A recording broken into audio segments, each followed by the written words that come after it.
Yes, ധനസ് Sumod ഒരിക്കൽ കൂടി വരുന്നു. സുമോദ്, ഇതിപ്പോൾ പ്രധാനമായും ഇന്ന് യുവതീ പ്രവേശനവുമായി ബന്ധപ്പെട്ട സുപ്രീം കോടതി വളരെ പ്രധാനപ്പെട്ട ചില നിലപാടുകളും കാര്യങ്ങളുമായി മുന്നോട്ട് പോകുമ്പോൾ കേന്ദ്ര സർക്കാർ ഇന്ന് എന്ത് വാദങ്ങളാണ് സുപ്രീം കോടതി അറിയിച്ചിരിക്കുന്നത്? യുവതീ പ്രവേശനവുമായി ബന്ധപ്പെട്ട കേന്ദ്ര സർക്കാർ നിലപാടെന്താണ്?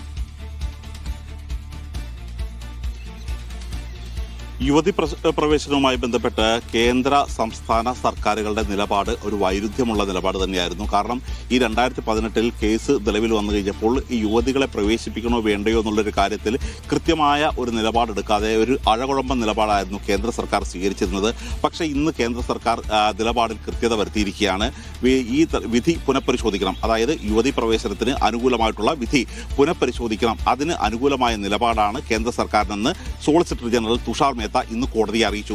അതേസമയം സംസ്ഥാന സർക്കാരാവട്ടെ, സംസ്ഥാന സർക്കാർ കാലങ്ങളായി വാദിച്ചുകൊണ്ടിരിക്കുന്നത് ഈ യുവതി പ്രവേശനത്തിനെ അനുകൂലിച്ചുള്ള ഒരു നിലപാടായിരുന്നു വാദിച്ചുകൊണ്ടിരുന്നത്. ആ നിലപാട് തന്നെയാണ്, അതിനകത്ത് മാറ്റമുണ്ടാവുന്നില്ല.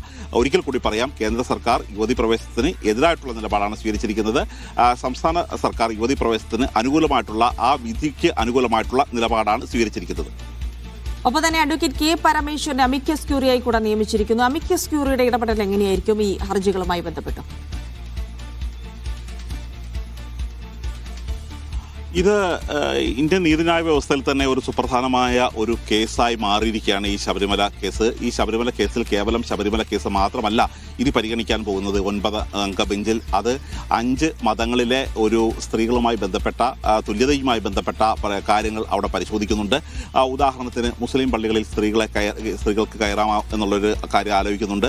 ഇതുകൂടാതെ പാഴ്സി മതത്തിൽ സ്ത്രീകളുടെ സ്ഥാനം പരിശോധിക്കുന്നുണ്ട്.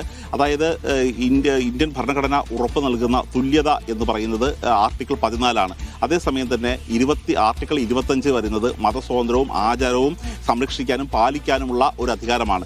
ഈ 2 ആർട്ടിക്കിൾ എതിരായി വരുമ്പോൾ ഇത് ഏതൊക്കെ തരത്തിലുള്ള നിലപാടുകളാണ് എടുക്കേണ്ടത് എന്നുള്ളതാണ് പ്രധാനപ്പെട്ട ചോദ്യം.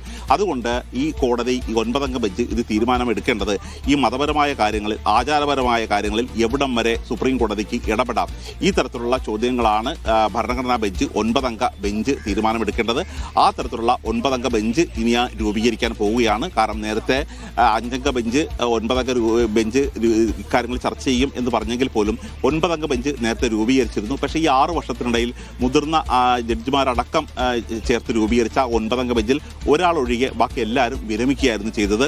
സുപ്രീം കോടതിയിലെ നിലവിലെ ചീഫ് ജസ്റ്റിസ് സൂര്യകാന്താണ് അന്ന് ബെഞ്ച് രൂപീകരിച്ചിരുന്നപ്പോൾ ഏറ്റവും ജൂനിയറായിട്ടുള്ള ജഡ്ജി ഉണ്ടായിരുന്നത്. അത് മാറി അദ്ദേഹം ഇപ്പോൾ സീനിയറാണ്. അതുകൊണ്ട് തന്നെ ഇനി ചീഫ് ജസ്റ്റിസ് സൂര്യകാന്തിൻ്റെ അധ്യക്ഷതയിലുള്ള ഒരു 9 അംഗ ബെഞ്ചായിരിക്കും കേസ് ഇനി പരിഗണിക്കുക.